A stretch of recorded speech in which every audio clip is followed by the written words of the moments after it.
ಓಂ ಶಾಂತಿ. ವೀಕ್ಷಕರ ಅಭಿಮಾನಿಗಳೇ, ಗುರುಮಕ್ಕಳೇ, ಭಕ್ತರೇ, ನೀವೆಲ್ಲರಿಗೂ ಒಳ್ಳೆಯದಾಗಲಿ. ಸತ್ತವರು ಯಾರಾದರೂ ಸತ್ತು ಹೋಗ್ಬಿಟ್ರೆ, ಮರಣ ಹೊಂದಿದ್ರೆ, ಶರೀರ ಬಿಟ್ಟರೆ, ಲಿಂಗೈಕ್ಯ ಆದರೆ ನಾವು ಅಳಬಾರ್ದಾ? ಕೆಲವರು ಅಳ್ತಿರ್ತಾರೆ, ಹೆಣ್ಮಕ್ಳೆಲ್ಲ. ಅದರಲ್ಲೂ ಹೆಣ್ಮಕ್ಳು ತುಂಬ ಅಳ್ತಾರೆ ಸತ್ತೋಗ್ಬಿಟ್ರೆ. ತಮ್ಮ ಬಂಧುಗಳು ಬೇಕಾದವರು ಸತ್ತೋಗ್ಬಿಟ್ರೆ, ಅದರಲ್ಲೂ ಹೆಣ್ಮಕ್ಳಂತೂ ಗೊಳೋ ಅಂತ ಅಳ್ತಾರೆ. ಅದಲ್ಲಿ ನೋಡೋಕ್ಕಾಗಲ್ಲ. ಇಲ್ಲೋ ಆಯಾ ಧರ್ಮಗಳಲ್ಲಿ ಯಾರೇ ಸಾಯಲಿ ಭೂಮಿ ಮೇಲೆ ಅಳ್ಳೋದಂತೂ ತಪ್ಪಲ್ಲ. ಇದರಲ್ಲಿ ಕೆಲವರು ಯುದ್ಧ ಮಾಡಿ ಯುದ್ಧದಲ್ಲಿ ವೀರ ಮರಣವೆಲ್ಲ ಹೊಂದ್ತಾರೆ. ಯುದ್ಧ ಮಾಡೋವಾಗ ಹಾಗೆ ಈಗ ನಮ್ಮ ಭಾರತೀಯ ಯೋಧರು, ಸೈನಿಕರು ಸಾಯ್ತಾರೆ. ಹಲವಾರು ಕಾರಣಗಳಿಂದ, ಶತ್ರುಗಳಿಂದ ಸಾಯ್ತಾರೆ, ಅಥವಾ ಕೆಲವೊಂದು ಅಪಘಾತಗಳು ಸಂಭವಿಸಿ ಸಾಯ್ತಾರೆ. ಇದೆಲ್ಲ ವೀರ ಮರಣ ಅಂತ ಕರೀತಾರೆ. ಸೈನಿಕರು ತೀರೋದ್ರೆ ಯುದ್ಧ ಮಾಡೋಕ್ಕೆ ಹೋಗಿ. ಆದರೆ ಕೆಲವರು ಆತ್ಮಹತ್ಯೆ ಮಾಡ್ಕೋತಾರೆ. ಹಲವಾರು ಕಾರಣಗಳನ್ನು ಕೊಟ್ಟು ಆತ್ಮಹತ್ಯೆ ಮಾಡ್ಕೋತಾರೆ. ಹಲವಾರು ಕಾರಣಗಳನ್ನು ಕೊಟ್ಟು ಕೆಲವರು ಕಷ್ಟ, ಸಾಲಗಳ ಬಾಧೆಯಿಂದ ಸಾಯ್ತಾರೆ, ನೇಣಕ್ಕೆ ಹೋಗ್ಬಿಡ್ತಾರೆ, ವಿಷ ಕುಡಿತಾರೆ, ಬಾವಿಯಲ್ಲಿ ಬಿದ್ದೋಗ್ತಾರೆ, ಇಲ್ಲೆಲ್ಲೋ ಹೋಗ್ತಾರೆ. ಹಾಗೆ ಇಲ್ಲೂ ಹಲವಾರು ಕಾರಣಗಳು. ಕೆಲವರು ಪ್ರೀತಿಸಿರ್ತಾರೆ ಒಬ್ರಿಗೊಬ್ಬರು, ಅವರು ಆತ್ಮಹತ್ಯೆ ಮಾಡ್ಕೋತಾರೆ, ಸತ್ತೋಗ್ತಾರೆ. ಇಲ್ಲಿ ಕೆಲವರು ಯಾರೋ ಮಗ ಸತ್ತೋಗ್ತಾರೆ, ಮಗಳು ಸತ್ತೋಗ್ತಾರೆ, ಇಲ್ಲ ಗಂಡ ಸತ್ತೋಗ್ತಾರೆ, ಹೆಂಡತಿ ಸತ್ತೋಗ್ತಾರೆ, ಅಪ್ಪ ಅಮ್ಮ ಸತ್ತೋಗ್ತಾರೆ, ಅಣ್ಣ ತಮ್ಮ ಅಕ್ಕ ತಂಗಿ ಫ್ರೆಂಡ್ಸ್ ಯಾರೋ ತೀರೋಗ್ತಾರೆ. ಅದನ್ನು ನೋಡಿ ಇವ್ರು ತಡ್ಕೊಳಕ್ಕಾಗಲ್ಲ, ಇವರು ಕೂಡ ಆತ್ಮಹತ್ಯೆ ಮಾಡ್ಕೊಬಿಡ್ತಾರೆ. ಒಟ್ಟಲ್ಲಿ ಸಾಕಷ್ಟು ಮಂದಿ ಸಾಯ್ತಾರೆ. ಇಲ್ಲಿ ಕೆಲವರು ಕೊಲೆ ಮಾಡ್ತಾರೆ, ಸಾಯಿಸ್ತಾರೆ. ಇಲ್ಲೊಬ್ಬರನ್ನ ಬೇರೆಯವರು ಕೊಲೆ ಮಾಡ್ತಾರೆ, ಸಾಯಿಸ್ತಾರೆ. ಆ ರೀತಿಯಲ್ಲೂ ಸಾವುಗಳು ಬರುತ್ತೆ. ಆದರೆ ಅಳಬಾರ್ದ? ಸತ್ತೋಗ್ಬಿಟ್ರೆ ಅಳಬಾರ್ದ? ಗೋಳಾಡಬಾರ್ದ? ಇಲ್ಲೂ ಕೆಲವರು ರೋಗಗಳಿಂದ ಸಾಯ್ತಾರೆ. ರೋಗ ಬಂದು ಸಾಯ್ತಾರೆ. ಅವರು ಚಿಕ್ಕವರಿರ್ಬೋದು, ತುಂಬ ಚಿಕ್ಕವರಿರ್ಬೋದು, ವಯಸ್ಸಾಗಿರೋರು ಇರ್ಬೋದು, ಒಟ್ಟಲ್ಲಿ ರೋಗಗಳಿಂದ ಸಾಯ್ತಾರೆ ಅಲ್ವಾ? ಇಲ್ಲೂ ಕೆಲವರು ಎಲ್ಲಿ ಮಾಡ್ತಾರೆ? ಆತ್ಮಹತ್ಯೆ ಮಾಡ್ಕೋತಾರೆ, ಅಥವಾ ಯಾರೋ ಸಾಯಿಸ್ತಾರೆ, ಅಥವಾ ಆಕ್ಸಿಡೆಂಟ್ ಆಗುತ್ತೆ, ಅಪಘಾತಗಳಾಗುತ್ತೆ, ಇಲ್ಲೆಲ್ಲ ಆಗುತ್ತೆ. ಒಟ್ಟಲ್ಲಿ ಸಾಯ್ತಾರೆ. ಆಯುಸ್ಸು ಮುಗಿದು ಸಾಯ್ತಾರೆ. ಕೆಲವರು ಆಯುಸ್ಸು ಮುಗಿದು ಕೂಡ ಸಾಯ್ತಾರೆ. ಆದರೆ ವಯಸ್ಸಾಗಿರೋರು ಸತ್ತೋಗ್ಬಿಟ್ರೆ ಅಷ್ಟೊಂದು ಯಾರೂ ಅಳ್ಳಲ್ಲ, ಒಳ್ಳೆಯದು ಅಲ್ವಾ? ವಯಸ್ಸಾಗಿರೋರು ಸತ್ತೋಗ್ಬಿಟ್ರೆ ಯಾವುದೇ ಕಾರಣದಿಂದ ಸಾಯಿಲ್ಲ, ವಯಸ್ಸಾಗಿರೋರು ಅಷ್ಟೊಂದು ಅಳ್ಳಲ್ಲ ಯಾರು. ಆದರೂ ಪರ್ಸೆಂಟೇಜಲ್ಲಿ ಕೆಲವರು ಅಳ್ತಾರೆ. ವಯಸ್ಸಾಗಿರಲಿ ಆಗದೇ ಇರಲಿ, ಕೆಲವರು ಅಳ್ತಾರೆ. ಹಾಗಾದರೆ ಅಳಬಾರ್ದ? ಹತ್ತಿರ ಏನಾಗುತ್ತೆ? ಕೆಲವ್ರು ಹೇಳ್ತಾರೆ ಅಳಬಾರ್ದು. ಹತ್ತಿರ ಸತ್ತೋಗಿರೋರು ಅವ್ರ ಆತ್ಮಕ್ಕೆ ಶಾಂತಿ ಸಿಗಲ್ಲ, ಅಳಬಾರ್ದು. ಈ ರೀತಿ ಕೆಲವರು ಹೇಳ್ಬಿಟ್ಟು ಖುಷಿಯಾಗಿರಬೇಕು, ಸಂತೋಷ ಆಗಿರಬೇಕು, ನಗನಗ್ತಾ ಇರಬೇಕು. ನಮ್ಮ ಬಂಧುಗಳು ತೀರೋದ್ರೆ ಅವ್ರನ್ನ ಖುಷಿಯಾಗಿ ಕಳಿಸ್ಕೊಡ್ಬೇಕು ಅಂತ ಕೆಲವರು ಒಳ್ಳೆ ಎಣ್ಣೆ ಹೊಡ್ಕೊಂಡು, ತಿನ್ಕೊಂಡು, ಕುಡಿಕೊಂಡು, ಎಂಜಾಯ್ ಮಾಡ್ಕೊಂಡು ಕೆಲವರು ಇರ್ತಾರೆ. ಸತ್ತೋದವ್ರ ಹೆಸರಲ್ಲಿ ಕೆಲವರು ಮೋಜು ಮಸ್ತಿ ಮಾಡ್ತಾರೆ. ಇಲ್ಲಿ ಕೆಲವರು ಪಬ್ಲಿಸಿಟಿ, ಯಾರೋ ಸತ್ತೋಗ್ಬಿಡ್ತಾರೆ, ಇವ್ರು ಹೋಗೋದು, ಎಲ್ಲೋ ಒಂದು ಅಲ್ಲಿ ಹೂಲಾರ ಹಾಕೋದು, ಫೋಟೋಗಳು ತೆಗೆಸ್ಕೊಳ್ಳೋದು, ವೀಡಿಯೋ ಮಾಡೋದು, ಬ್ಯಾನರ್ಗಳು ಕಟ್ಕೊಳ್ಳೋದು, ಇಲ್ಲೆಲ್ಲೋ ಮೀಡಿಯಾಗಳ ಮುಂದೆ ನಿಂತ್ಕೊಂಡು ಎಲ್ಲೆಲ್ಲೋ ಅವ್ರ ಬಗ್ಗೆ ಮಾತಾಡೋದು, ಇರೋದು ಇಲ್ದಿದ್ದು, ನೋಡಿರೋದು ನೋಡದೇ ಇರೋದು, ಕಂಡಿರೋದು ಕಾಣದೇ ಇರೋದು, ವ್ಯವಹಾರ ಮಾಡಿರೋದು ಮಾಡದೇ ಇರೋದು, ಸತ್ತವ್ರ ಬಗ್ಗೆ ಇವ್ರ ಪಬ್ಲಿಸಿಟಿಗೆ ಮಾಡ್ಕೊಬಿಡೋದು. ಈ ರೀತಿ ಮಾಡ್ತಾರೆ. ಸರಿ ಬಿಡ್ರಿ, ಅವರವರು ಸತ್ತೋದವ್ರ ಹೆಸರಲ್ಲಿ ಯಾರ್ಯಾರಿಗೆ ಏನೇನು ಬೇಕಾದ್ರು ಮಾಡ್ಕೊಬಿಡ್ತಾರೆ. ಕೆಲವರು ದುಡ್ಡು ಮಾಡ್ಕೊತಾರೆ, ಸಖತ್ತಾಗಿ ಮಾಡ್ಕೊತಾರೆ. ಒಂದು ನಾಯಿ ಸತ್ತೋಗ್ಬಿಡ್ಲಿ, ಒಂದು ಕೋತಿ ಸತ್ತೋಗ್ಬಿಡ್ಲಿ, ಒಂದು ಕತ್ತೆ ಸತ್ತೋಗ್ಬಿಡ್ಲಿ, ದುಡ್ಡು ಮಾಡ್ಕೊತಾರೆ. ಯಾಕಂದರೆ ನಾಯಿನ ತಿನ್ನೋಕ್ಕಾಗಲ್ಲ, ಕೋತಿ ತಿನ್ನೋಕ್ಕಾಗಲ್ಲ, ಕತ್ತೆನ ತಿನ್ನೋಕ್ಕಾಗಲ್ಲ. ಅದೇ ಕೋಳಿ ಕುರಿ ಮೇಕೆ ಸತ್ತೋಗ್ಬಿಟ್ರೆ ಅದರ ಹೆಸರಲ್ಲಿ ಯಾರೂ ಮಣ್ಣು ಮಾಡೋಕ್ಕೆ ಹೋಗಲ್ಲ. ಹಂದಿ ಸತ್ತೋಗ್ಬಿಟ್ರೆ ಯಾರೂ ಮಣ್ಣು ಮಾಡೋಕ್ಕೆ ಹೋಗಲ್ಲ ಅಲ್ವಾ? ಇದು ಕತೆ. ಈಗ ವಿಷಯಕ್ಕೆ ಬರೋಣ. ಅಳಬಾರ್ದ ಸತ್ತೋದ್ರೆ? ನಾನು ಬೇರೆಯವ್ರ ಬಗ್ಗೆ ಮಾತಾಡಲ್ಲ, ಅವ್ರವ್ರ ವಿಷಯ ಬಿಡ್ರಿ. ಹೋದವ್ರಿಗೂ ಹೆಸರಲ್ಲಿ ಯಾರ್ಯಾರಿಗೆ ಏನು ಬೇಕೋ ಅವರು ಮಾಡ್ಕೊಬಿಡ್ತಾರೆ. ಯಾರೋ ಸತ್ತೋಗ್ತಾರೆ, ಹೂವು ಮಾರೋರು ಹೂದಲ್ಲಿ ದುಡ್ಡು ಮಾಡ್ಕೊತಾರೆ, ಪೂರಿ ಮಾರೋರು ಪೂರಿನಲ್ಲಿ ದುಡ್ಡು ಮಾಡ್ಕೊತಾರೆ, ತಮಟೆ ಬರ್ಸೋರು ಅವರು ಅದರಲ್ಲಿ ದುಡ್ಡು ಮಾಡ್ಕೊತಾರೆ, ಇಲ್ಲೂ ಆ ಚಟ್ಟ ಕಟ್ಟೋರು ಅದರಲ್ಲಿ ದುಡ್ಡು ಮಾಡ್ಕೊತಾರೆ, ಹಳ್ಳ ತೋಡೋರು ಅದರಲ್ಲಿ ದುಡ್ಡು ಮಾಡ್ಕೊತಾರೆ.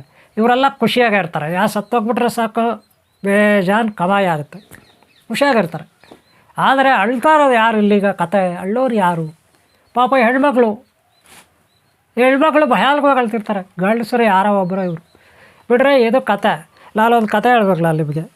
ಏನಪ್ಪ ಅಂದರೆ, ನೀವು ಅಲ್ಲಿ ಪ್ರಶ್ನೆ ಕೇಳ್ಬೋದು, ಗುರುಗಳೇ ನಿಮ್ಮ ಮನೇಲಿ ಯಾರೂ ಸತ್ತೋಗಿಲ್ವಾ, ನಿಮ್ಮ ಮನೇಲಿ ಯಾರೂ ಸತ್ತೋಗಿಲ್ವಾ, ನೀವು ಅಟ್ಟಿಲ್ವಾ ಅಂತ ಒಂದು ಪ್ರಶ್ನೆ ಕೇಳ್ಬೋದು. ಅದಕ್ಕೆ ಬಂದಿದ್ದೀನಿ, ಹೇಳ್ತೀನಿ ಕೇಳಿ. ಏನಪ್ಪ ಅಂದರೆ, ನಂದೊಂದು ಘಟ್ಲೆ ನಡೀತು. ನಾನು ಚಿಕ್ಕ ಹುಡುಗ ಅಂದರೆ ಎರಡನೇ ತರಗತಿಯಲ್ಲಿ ಚಿಕ್ಕ ಹುಡುಗ. ಸ್ಕೂಲಲ್ಲಿ ನಾನು 2ನೇ ತರಗತಿ. ಆ ಟೈಮಲ್ಲಿ ನಮ್ಮ ತಂದೆಗೆ ಲಕ್ವ ಹೊಡಿತು. ನಮ್ಮ ತಂದೆಗೆ ಲಕ್ವ ಹೊಡಿತು ಅಂದರೆ ನಮ್ಮ ತಂದೆಗೆ ಅವ್ರು ತೀರೋಗ್ಬಿಟ್ರು. ಲಕ್ವ ಹೊಡೆದಿದ್ದ ತಕ್ಷಣ ತೀರೋಗಲಿಲ್ಲ. 1.5 ತಿಂಗಳು. ಅವತ್ತು ಯುಗಾದಿ ಹಬ್ಬದ ದಿವಸ ಮಾರನೇ ದಿನ, ಯುಗಾದಿ ಹಬ್ಬ ಆದಮೇಲೆ ಮಾರನೇ ದಿನ ಎಲ್ಲ ಇದು ನಾನ್ ವೆಜ್ಜೆಲ್ಲ ಕಟ್ ಮಾಡ್ತಾರೆ ಕುರಿಗಳು. ನಮ್ಮ ತಂದೆ ಕುರಿ ಕಟ್ ಮಾಡೋದ್ರಲ್ಲಿ ಸ್ಪೆಷಲಿಸ್ಟು ನಮ್ಮ ತಂದೆ. ನಮ್ಮೂರಲ್ಲಿ ಎಲ್ಲರೂ ನಮ್ಮ ತಂದೆಯನ್ನು ಕರ್ಕೊಂಡೋಗಿ ಕುರಿ ಕಟ್ ಮಾಡಿಸೋರು. ಕುರಿ ಕಟ್ ಮಾಡಿದ್ಮೇಲೆ ಅವರು ದುಡ್ಡು ಕೊಡೋಲ್ಲ, ಒಂದಷ್ಟು ಮಾಂಸ ಕೊಡ್ತಾರೆ. ತಗೊಳ್ಳಿ ಬಂದು ಒಲೆಯಲ್ಲಿ ಇಡ್ತಾರೆ. ಯುಗಾದಿ ಹಬ್ಬದ ದಿವಸ ಅಲ್ಲೆಲ್ಲೆಲ್ಲಿ ನಮ್ಮ ಊರಲ್ಲಿ ಆ ಬೀದಿನಲ್ಲಿ ಈ ಬೀದಿನಲ್ಲಿ ಆ ಜಾತಿಯವರು ಈ ಜಾತಿಯವರು ನಮ್ಮ ತಂದೆಯವ್ರು ಕರ್ಕೊಂಡೋಗಿ ಕುರಿ ಕಟ್ ಮಾಡಿಸ್ತಾರೆ. ಅವತ್ತು ಸುಮಾರು ಒಂದು 12 ಕುರಿ ಏನೋ ಕಟ್ ಮಾಡಿದ್ರಂತೆ. ಅದು ನನ್ನ ಕಿವಿಯಲ್ಲಿ ಕೇಳಿರೋದು. ಅಷ್ಟು ಜನ ಒಂದಷ್ಟು ಮಾಂಸ ಕೊಡ್ತಾರೆ. ಅಷ್ಟು ತಗೊಂಡು ಬಂದು ರಾಶಿ ಹಾಕಿದ್ದಾರೆ ಮನೇಲಿ. ನನಗೆ ಅದೆಲ್ಲ ನೋಡಿದೆ. Second stand. ಹಂಗಂತ ನಾನೇನು ದೊಡ್ಡ ಅಹಿಂಸಾವಾದಿ ಅಲ್ಲ, ಬುದ್ಧ ಮಹಾವೀರರ ಭಕ್ತರೂ ಅಲ್ಲ. ಆದರೆ ಚಿಕ್ಕ ವಯಸ್ಸು, ಚಿಕ್ಕ ಮನಸ್ಸು, ಮೃದುವಾದ ಮನಸ್ಸು, ಸೂಕ್ಷ್ಮವಾದ ಮನಸ್ಸು, ಎಳೆಯ ಮನಸ್ಸು. ನಮ್ಮ ತಂದೆ ತಂದು ಅಷ್ಟು ರಾಶಿ ಹಾಕಿದ್ದಾರೆ ಮಾಂಸ. ಅದು ನೋಡಿ ನನಗೆ ಒಂಥರ ಆಯಿತು. ಅರ್ಥ ಆಯ್ತಲ್ಲ. ಆದರೆ ಬೇಟೆಗಾರರ ಮಕ್ಕಳ ಜೊತೆ ಸೇರಿ ನಾನು ಕೂಡ ಬೇಟೆ ಆಡ್ತಿದ್ದೆ. ಬೇಟೆಗಾರರ ಮಕ್ಕಳ ಜೊತೆ ಅಷ್ಟು ವಯಸ್ಸಿಗೆ ಸೆಕೆಂಡ್ ಸ್ಟ್ಯಾಂಡರ್ಡ್ಗೆ ನಾನು ಬೇಟೆಗೆ ಹೋಗ್ತಿದ್ದೆ. ಬೇಟೆಗಾರರ ಮಕ್ಕಳ ಜೊತೆ ಕೆಲವರು ಬೇಟೆಗಾರರು ಇದ್ದರು ನಮ್ಮೂರಲ್ಲಿ ಹಿರಿಯರು. ಅವರ ಮಕ್ಕಳ ಜೊತೆ ನಾನು ಬೇಟೆಗೆ ಹೋಗ್ತಿದ್ದೆ. ಆ ದೊಡ್ಡವ್ರ ಜೊತೆನೂ ಬೇಟೆಗೆ ಹೋಗ್ತಿದ್ದೆ. ಆ ವಯಸ್ಸಲ್ಲೇ ಬೀಡಿ ಸಿಗರೇಟೆಲ್ಲ ಸ್ಟಾರ್ಟ್ ಮಾಡಿದ್ದೆ. ನಾನೇ ಕುಡಿಯೋದು. ಕಾರಣ ನಮ್ಮ ತಂದೆ ಬೀಡಿ ಕುಡಿತಾರೆ, ಸಿಗರೇಟ್ ಕುಡಿತಾರೆ, ಎಣ್ಣೆ ಹೊಡಿತಾರೆ. ನಮ್ಮ ತಂದೆ ಡೈಲಿ ಎಣ್ಣೆ ಹೊಡಿತಾರೆ. ಆಗತ್ತ ಗಲಾಟೆ ಮಾಡಲ್ಲ. ಮಕ್ಕಳ ಮೇಲೆ ತಂದೆ ತಾಯಿದು ಯಾವ ರೀತಿ ಪರಿಣಾಮ ಬೀರುತ್ತೆ, ಅವರು ಯಾವ ರೀತಿ ಪಾಪಕಾರಗಳು ಮಾಡ್ತಾರೆ, ಇದೆಲ್ಲ ನನ್ನ ಕಣ್ಣಲ್ಲಿ ನೋಡ್ತಿದ್ದೆ. ಏನೋ ಗೊತ್ತಿಲ್ಲ. ಒಂದಿನ ಯುಗಾದಿ ಆಯಿತು. ಮಾರನೇ ದಿನ ಮಾಂಸ ತಂದು ಹಾಕಿದಾಳೆ. ಮನೆಯಲ್ಲಿ ಅಡುಗೆನೂ ಮಾಡಿದ್ದಾರೆ ನಮ್ಮ ತಾಯಿ. ನಮ್ಮ ತಂದೆ ನಾನು ಊಟ ಮಾಡ್ತಾಯಿದ್ದೆ. ಊಟ ಮಾಡಿದ ತಕ್ಷಣವೇ ನಮ್ಮ ತಂದೆ ಯಾಕೋ ವಾಮಿಟ್ ಬರುತ್ತೆ ಅಂತೇಳಿ ಆಚೆ ಹೋಗೋಕೆ ಹೋದರು. ಬಾಗ್ಲ ಹತ್ರ ಹೋಗಿ ಮುಗ್ಗರಿಸಿ ಬಿದ್ದೋದ್ರು ಆಚೆ ಕಡೆಗೆ. ಮನೆಯಿಂದ ಆಚೆ ಕಡೆ ಬಿದ್ದೋದ್ರು. ನಮ್ಮ ತಂದೆಗೆ 2 ಹೆಂಡ್ತಿ, ನಾನು 2ನೇ ಹೆಂಡ್ತಿ, ಮಕ್ಕಳು ನಾವು 3 ಜನ. ಮೊದಲನೇ ಹೆಂಡ್ತಿಗೆ ಮಕ್ಕಳಿಲ್ಲ, 8 ವರ್ಷ. ಅದಕ್ಕೆ ನಮ್ಮ ತಂದೆ ಇಲ್ಲೊಂದು ಮದುವೆ ಮಾಡಿಕೊಟ್ಟ. Love marriage. ಇಲ್ಲೊಂದು ಮದುವೆ ಮಾಡಿಕೊಟ್ಟ. ಆ ಅಮ್ಮನ ಮಕ್ಕಳು ನಾವು 3 ಜನ. ಆ ಅಮ್ಮ ಎಲ್ಲ ಆಚೆ ಕಡೆ ಹೋಗಿದ್ರು. ನಮ್ಮ ಸ್ವಂತ ತಾಯಿ, ಜನ್ಮ ಕೊಟ್ಟ ತಾಯಿ ಎಲ್ಲ ಆಚೆ ಹೋಗಿದ್ರು. ಆಗ ಮೊದಲನೇ ಹೆಂಡ್ತಿ ನಮ್ಮ ದೊಡ್ಡಮ್ಮ, ಆ ಅಮ್ಮ ಮನೇಲಿದ್ದರು. ಊಟ ತಿಂದಾದ್ಮೇಲೆ ನಮ್ಮ ತಂದೆ ವಾಮಿಟ್ ಬರ್ತಾಯಿದೆ, ನೀರು ತೊಗೊಳ್ಬಾದ್ರು. ಬಾಗ್ಲ ಹತ್ರ ಹೋದರು. ನಮ್ಮ ತಂದೆ ಆಚೆ ಕಡೆ ಬಿದ್ದೋದ್ರು. ನಾನು ಕಿರ್ಚ್ಕೊಂಡೆ, ಅಪ್ಪ ಬಿದ್ದೋಗ್ಬಿಟ್ರು ಅಂತ. ನಮ್ಮ ದೊಡ್ಡಮ್ಮ ಅವರು ಓಡಾಡಿ ಬಂದು ನೋಡಿದ್ರು, ಬಿದ್ದೋಗಿದ್ರು. ಆಮೇಲೆ ಯಾರು ಬಂದರು, ಎಲ್ಲ ಎತ್ತಿ ಒಳಗಡೆ ಹಾಕಿದ್ರು. ಆಮೇಲೆ ನಮ್ಮ ತಾಯಿ ಬಂದರು ಬಿಡಿ. ಆಮೇಲೆ ಅವತ್ತು ಮಲ್ಕೊಂಡವ್ರು ನಮ್ಮ ತಂದೆ. ಒಂದು ಕಡೆ ಸ್ಟ್ರೋಕು, ಮೂತೆ ಹೊಲ್ಟಾಯ್ತು, ಕೈ ಹೊಲ್ಟಾಯ್ತು, ಕಾಲು ಹೊಲ್ಟಾಯ್ತು. ಮಲ್ಕೊಂಡಿದ್ದಾಗ ಹೇಳೋಕ್ಕಾಗೋದಿಲ್ಲ, ನಡೆಯೋಕ್ಕಾಗಲ್ಲ, ಮಾತಾಡೋಕ್ಕೂ ಆಗೋಲ್ಲ. ಕಣ್ಣಲ್ಲಿ ಮಾತ್ರ ನೀರು ಬರ್ತಿತ್ತು ನಮ್ಮ ತಂದೆಗೆ. 1.5 ತಿಂಗಳು 2 ತಿಂಗಳು ನಮ್ಮ ತಂದೆ ಒಂದು ಕಡೆನೇ ಬೆಡ್ ರೆಸ್ಟ್. ಆಮೇಲೆ ತೀರೋದ್ರು. ನರಕ ಯಾತನೆ ಅನುಭವಿಸಿ ನಮ್ಮ ತಂದೆ ತೀರೋದ್ರು. ಎಲ್ಲೆಲ್ಲೋ ಕರ್ಕೊಂಡೋದ್ರು ನಮ್ಮ ತಂದೆಲ್ಲ ತೋರ್ಸೋಕ್ಕೆ. ಅವರು ಸಲಾಕೆಗಳನ್ನು ಕಾಯಿಸಿ ಬರೆ ಇಡ್ತಾರೆ. ಸಲಾಕೆಗಳನ್ನು ಕಾಯಿಸಿ ಕಾಲು ಬೆರಳುಗಳ ಮೇಲೆ, ಕೈ ಬೆರಳುಗಳ ಮೇಲೆ, ಕುತ್ತಿಗೆ ಮೇಲೆ, ಬೆಲ್ಲ ಮೇಲೆ ಎಲ್ಲ ಬರೆಗಳು ಹಿಡಿತಾರೆ ಅವರು. ಏತಕ್ಕೆ ಅಂದರೆ ವಾಸಿ ಮಾಡೋಕ್ಕೆ. ಆ ಕಾಲದಲ್ಲಿ ಹಾಗೆ ಮಾಡ್ತಿದ್ದು. ಈಗ ಆದರೆ ಹಾಸ್ಪಿಟ್ಲ್ಗಳಿದೆ, ಏನೋ ಒಂದು ಇಂಜೆಕ್ಷನ್ನು ಮಾತ್ರ ಏನೋ ಕೊಡ್ತಾರೆ. ಅವಾಗ ಹಂಗಿಲ್ಲ, ಬರೆಗಳು ಹಿಡಿಯೋರು. ಯಾರಿಗಾದ್ರೂ ಲಕ್ವ ಆಗಿಬಿಟ್ರೆ, ಸ್ಟ್ರೋಕ್ ಆಗಿಬಿಟ್ರೆ ಬರೆಗಳು ಎಳಿತಾರೆ ಚೆನ್ನಾಗಿ ಕಾಯಿಸ್ಬಿಟ್ಟು. ಅದೇ ನರಕ ಅನುಭವಿಸ್ಬೇಕು ಇವರು. ಈಗ ಹೇಳಿ ಪಾಪ ಮಾಡಿದ್ರೆ ಯಾವ ರೀತಿ ನರ್ಕಕ್ಕೆ ಹೋಗ್ತಾರೋ, ಯಾವ ರೀತಿ ಸ್ವರ್ಗಕ್ಕೆ ಹೋಗ್ತಾರೋ, ಯಾವ ರೀತಿ ಕೈಲಾಸಕ್ಕೆ ಹೋಗ್ತಾರೋ, ಯಾವ ರೀತಿ ವೈಕುಂಠಕ್ಕೆ ಹೋಗ್ತಾರೆ ಯಾರಿಗೆ ಗೊತ್ತು. ಆದರೆ ಇಲ್ಲೇ ಅಲ್ಲಿ ನೋಡಿದೆ, ನಮ್ಮ ತಂದೆ ಅನುಭವಿಸ್ತಾ ಇದ್ರಲ್ಲ ನರ್ಕಲ್ಲಿ ಅಲ್ಲಿ ನೋಡಿದೆ. ನನ್ನ ವರ್ಷದ ಮೇಲೆ ಭಾಳ ಪರಿಣಾಮ ಬೀರ್ತು. ಅವತ್ತು ನಮ್ಮ ತಂದೆ ತೀರೋಗ್ಬಿಟ್ಟಿದ್ದಾರೆ, ಆಚೆ ಕಡೆ ಬಲಗಿಸಿದ್ದಾರೆ. ನಮ್ಮ ಸ್ಕೂಲಲ್ಲಿ ಹೇಳೋರು, ನಮ್ಮ ಸ್ಕೂಲಲ್ಲಿ ನಮ್ಮ ಮಾಸ್ಟರ್ ಹೇಳೋರು, ಆಯುರ್ವೇದಿಕ್ ಮಾಸ್ಟರ್ ರಾಮಯ್ಯ ಅಂದ್ಬಿಟ್ಟು. ಅವರು ನಮ್ಮ ಗಿಡಮೂಲಿಕೆಗಳೆಲ್ಲ ನಮ್ಮ ಕೈಯಲ್ಲಿ ಹುಡುಗರ ಕೈಯಲ್ಲಿ ತರಿಸೋರು. ಉತ್ತರಾಡಿ ಗಿಡ, ಆ ಗಿಡ, ಈ ಗಿಡ, ಬೇರು, ರೆಂಬೆ ಈ ರೀತಿ. ಪ್ರೈಮರಿ ಸ್ಕೂಲ್ ಮಾಸ್ಟರ್ ಅವರು ರಾಮಯ್ಯ ಅಂದ್ಬಿಟ್ಟು. ನಮ್ಮ ಪಕ್ಕದೂರಲ್ಲವರೇ ಮಟ್ನಳ್ಳಿ ಅಂತಿದೆ, ಅಲ್ಲಿಂದ ಬರೋರು ಆಯುರ್ವೇದಿಕ್ ಮಾಸ್ಟರು. ಇಷ್ಟೇ ಎಷ್ಟಿದ್ರು ಕುಳ್ಳಿಗೆ. ನಾನು ಆಗಲೇ ಸ್ಟಡಿ ಮಾಡ್ತಿದ್ದೆ. ಆ ಗಿಡಮೂಲಿಕೆ, ಈ ಗಿಡಮೂಲಿಕೆ ಅಂತ. 2ನೇ ತರಗತಿ. ಆ ಮಾಸ್ಟ್ರು ಹೇಳಿದರು, ಯಾರಾದರೂ ಸತ್ತೋಗ್ಬಿಟ್ರೆ ಅವ್ರ ಹಣೆ ಮೇಲೆ ಕೈ ಇಟ್ಟರೆ ತಣ್ಣಗೆ ಇರುತ್ತೆ, ಕೂಲಾಗಿರುತ್ತೆ, ತಂಪಾಗಿರುತ್ತೆ, ಬಿಸಿ ಇರೋದಿಲ್ಲ ಅವ್ರ ಶರೀರ ಸತ್ತೋದ್ಮೇಲೆ ಅಂತ ಹೇಳಿದರು. ಆದರೆ ನಮ್ಮ ತಂದೆ ಹಣೆ ಮೇಲೆ ನಾನು ಕೈ ಇಟ್ಟು ನೋಡಿದೆ. ಈಗ ಬಾಯಿ ಬಿಟ್ಟು ನೋಡಿದೆ, ಕುತ್ತಿಗೆ ಮೇಲೆಲ್ಲ ನೋಡಿದೆ, ತಣ್ಣಗೆ ಇದೆ. ನಮ್ಮ ತಂದೆ ಸತ್ತೋಗಿದ್ದಾರೆ, ಆಚೆ ಕಡೆ ಇಟ್ಟಿದ್ದಾರೆ, ಮನೆಯಿಂದ ಆಚೆ ಕಡೆ ಇಟ್ಟಿದ್ದಾರೆ. ಸತ್ತೋದ್ಮೇಲೆ ಆಚಾರ ಇಡೋದು. ಎಲ್ಲರೂ ಅಳ್ತಿದ್ದಾರೆ.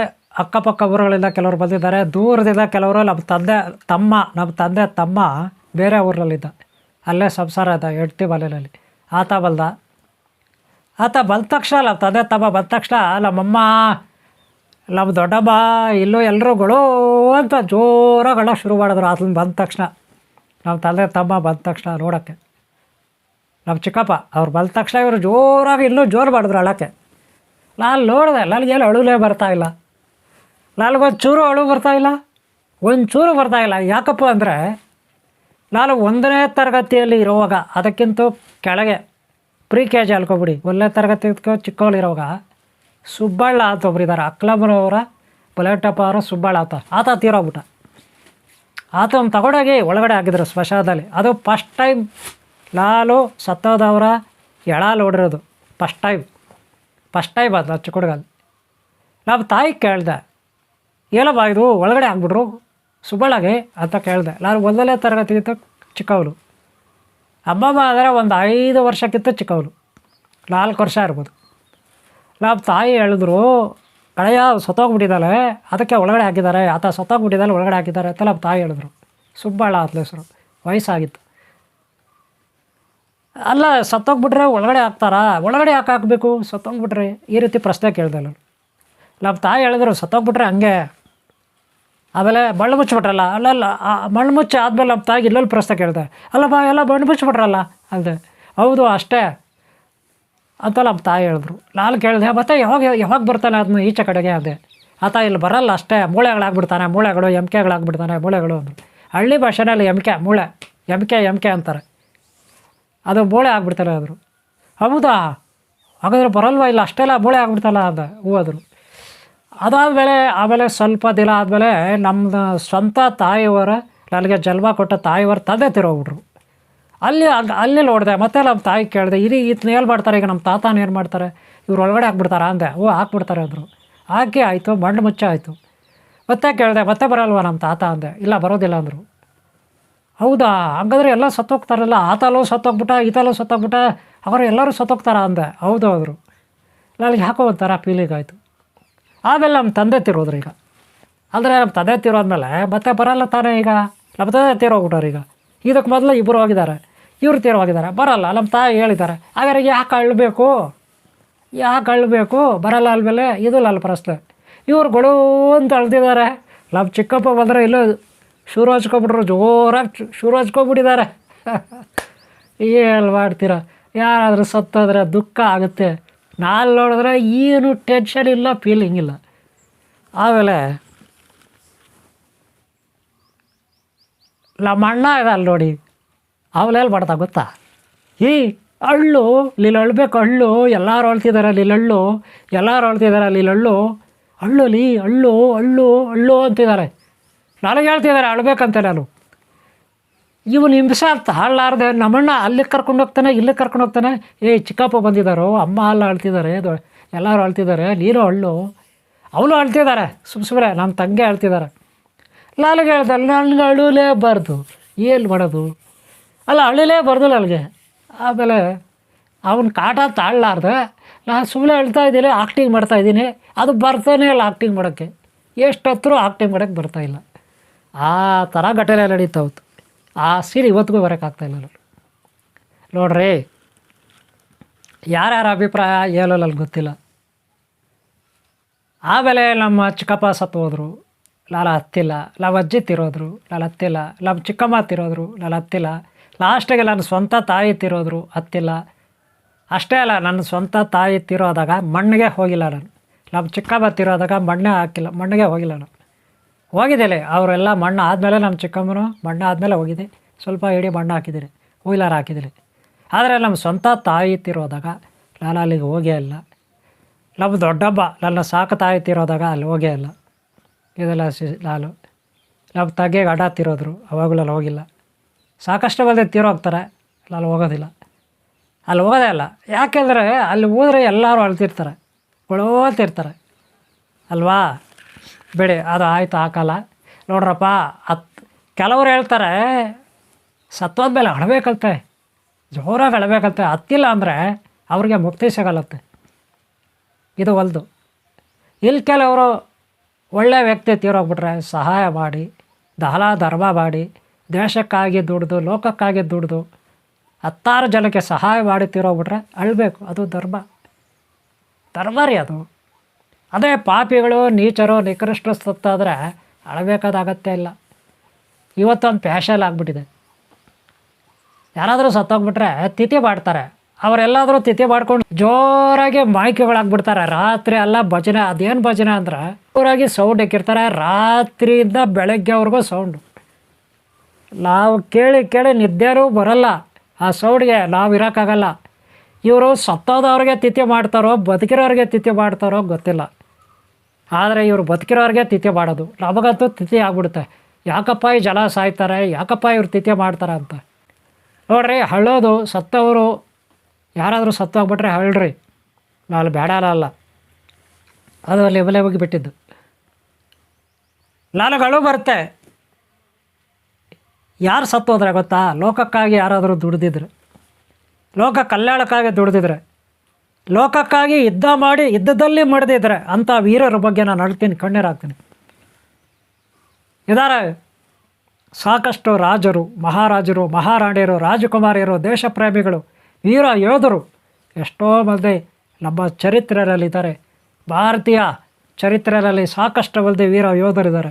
ಅವ್ರ ಬಗ್ಗೆ ಕಣ್ಣೀರಾಗ್ಬಿಡೋದು ತಪ್ಪಲ್ಲ. ಅದು ಅವ್ರ ಬಗ್ಗೆ ಎಲ್ಲಾದರೂ ಒಳ್ಳೆ ತಿಥಿ ಮಾಡೋಣ, ಅದು ತಪ್ಪಲ್ಲ. ಅವ್ರ ಬಗ್ಗೆ ಎಲ್ಲ ಸ್ಮರಣೆ ಮಾಡಲ್ಲ, ತಪ್ಪಲ್ಲ. ಗೊತ್ತಾಯ್ತಲ್ಲ. ಆದರೆ ಈ ಕಾಲ ಫ್ಯಾಷನ್ ಆಗಿಬಿಟ್ಟಿದೆ. ವಾಯು ಮಾಲಿನ್ಯ, ಶಬ್ದ ಮಾಲಿನ್ಯ, ಜಲ ಮಾಲಿನ್ಯ ಇವೆಲ್ಲ ಆಗಬಾರ್ದು. ಪ್ರಕೃತಿಯಲ್ಲಿ ಯಾವುದೇ ಮಾಲಿನ್ಯಗಳು ಆಗಬಾರ್ದು, ಯಾರಿಗೂ ತೊಂದರೆ ಆಗಬಾರ್ದು. ಇದು ನನ್ನ ಅಭಿಪ್ರಾಯ. ಇಲ್ಲ, ಅವ್ರವ್ರಿಗೆ ಬಿಟ್ಟಿದ್ದು, ಅವ್ರವ್ರು ಏನೋ ಮಾಡ್ಕೊಳ್ಳಿ. ನಾನಂತೂ ಚಾಲಕರಷ್ಟರು ಅಳ್ತಾ ಇರ್ತವ್ರು ಸತ್ತೋದ್ರೆ ಅಳೋದಿಲ್ಲ. ನಾನು ಅಳ್ತೀನಿ. ಇಲ್ಲೊಬ್ರಿಗೋಸ್ಕರ ಪ್ರಾಣ ಕೊಟ್ಟವರು, ಲೋಕ ಕಲ್ಯಾಣಕ್ಕಾಗಿ ಪ್ರಾಣ ಕೊಟ್ಟವ್ರ ಬಗ್ಗೆ ನಾನು ಕಣ್ಣೀರು ಹಾಕ್ತೀನಿ. ಅದರಲ್ಲೂ ದುಃಖಾಂತ ಶತ್ರುಗಳು, ಶತ್ರು ದೇಶದವರು ಒಳ್ಳೆಯವ್ರನ್ನೆಲ್ಲ ಕೊಂದು ಬಿಟ್ಟರೆ ಆಗಲ್ಲ, ದುಃಖ ಪಡ್ತೀನಿ. ಇದು ನನ್ನ ಅಭಿಪ್ರಾಯ. ಓಕೆ, ಇರಲಿ. ಇದು ನನ್ನ ವೈಯಕ್ತಿಕ, ಅವ್ರವ್ರ ವೈಯಕ್ತಿಕ ಇರಲಿ. ಓಕೆ ಅವರೇ, ಸತ್ತಾದವರು ಒಳ್ಳೆ ತಿಥಿ ಮಾಡಬೇಕು. ಅವ್ರ ಬಗ್ಗೆ ದೇವಸ್ಥಾನ, ಗುಡಿ, ಗೋಪುರ, ಒಳ್ಳೆಯ ಗುರುಗಳೆಲ್ಲ ಕರೆಸಿ ತಿಥಿ ಮಾಡಬೇಕು. ನಾವು ಮಾಡೋ ತಿಥಿ ಆ ಕರ್ಮದಿಂದ ಬೇರೆಯವ್ರಿಗೆ ತೊಂದರೆ ಆಗಬಾರ್ದು. ಆಗ ಮಾತ್ರ ಅವ್ರಿಗೆ ಫಲ ಸಿಗುತ್ತೆ. ಇಲ್ಲ ಅಂದರೆ ಖಂಡಿತ ಸಿಗಲ್ಲ. ಯಾವಾಗ ಅವರಿಗೆ ನಮ್ಮ ಪೂರ್ವಿಕರಿಗೆ ಒಳ್ಳೆಯದಾಗಲ್ವೋ, ಬೇರೆ ಲೋಕದಲ್ಲಿ ಇರ್ತಕ್ಕಂಥ ಪೂರ್ವಿಕರಿಗೆ ಅವರು ನರಕದಲ್ಲಿ ಕೊಳಿತಾ ಇದ್ದರೆ ಅವ್ರು ಒಳ್ಳೇದಾಗಲ್ಲ. ಆಗ ಅವರು ನಮಗೆ ಶಾಪ ಹಾಕ್ತಾರೆ ಖಂಡಿತ. ಯಾಕಂದರೆ ಅವ್ರಿಗೆ ಒಳ್ಳೇದಾಗಬೇಕಲ್ವ. ಆಗಿಲ್ಲ ಅಂದರೆ ಏನು ಮಾಡ್ತಾರೆ? ಶಾಪ ಹಾಕ್ತಾರೆ. ಅವ್ರಿಗೆ ಒಳ್ಳೇದಾಗಬೇಕಂದ್ರೆ ನಾವು ಒಳ್ಳೆಯ ಗುರುಗಳೆಲ್ಲ ಕರೆಸಿ ತಿಥಿ ಮಾಡಿಸ್ಬೇಕು, ಪ್ರಶಾಂತವಾಗಿ ಮಾಡ್ಕೋಬೇಕು, ಯಾರಿಗೂ ತೊಂದರೆ ಮಾಡಬಾರ್ದು. ಎಲ್ಲರ ಆಶೀರ್ವಾದ ಬೇಕು, ಪ್ರೀತಿ ಪ್ರಭಾವ ಎಲ್ಲರದ್ದು ಬೇಕು, ಎಲ್ಲರ ಸಹಕಾರ ಬೇಕಲ್ವ. ಅದೇ ಶಾಪ ಹಾಕ್ಸ್ಕೊಬಿಟ್ರೆ ಏನಾಗುತ್ತೆ? ಅವ್ರಿಗೆ ಒಳ್ಳೇದಾಗುತ್ತೆ, ಆಮೇಲೆ ಇರೋರು ಆಗಲ್ಲ. ಈಗ ಗೊತ್ತಾಯ್ತಲ್ಲ. ಓಕೆ ಅವರೇ, ಈ ವಿಡಿಯೋ ಎಲ್ಲ ಮುಗಿಸ್ತಾ ಇದ್ದಿಲ್ಲ. ನೀವೆಲ್ಲರಿಗೂ ಒಳ್ಳೇದಾಗಲಿ. ಮತ್ತೆ ಸಿಗೋಣ. ಈ ವಿಡಿಯೋ ಎಷ್ಟಾರು ಲೈಕ್ ಮಾಡಿ. ಆಗ ಇದ್ದಲ್ಲಿ ಬಾಲ್ ನೋಡಿ, ಬುದ್ಧಿಲಿ ಬಾಲ್ ನೋಡಿ. ಓಂ ಶಾಂತಿ, ಓಂ ಶಾಂತಿ, ಓಂ ಶಾಂತಿ.